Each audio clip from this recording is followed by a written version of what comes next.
今天用黄瓜做一道夏天最爱的凉粉，详细的比例和做法都会分享给大家，特别简单。洗净的黄瓜，咱们只用它的皮，加入600毫升清水打成汁，用一个细筛网把打好的汁过滤一遍，用勺子挤一下，不要浪费。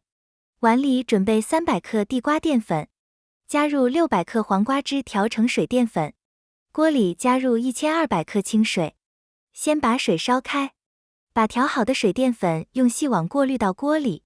过滤之前一定要把水淀粉再充分搅拌一下，全程用小火来熬，中间一定要不停地搅拌。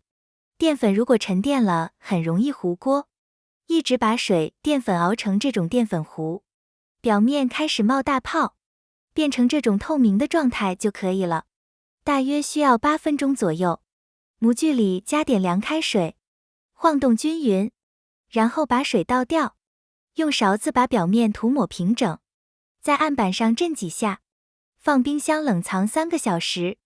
凉粉快冷藏好的时候，咱们准备点蒜末、小米辣2勺、味极鲜1勺香醋，少放点盐，根据自己口味放点辣椒油。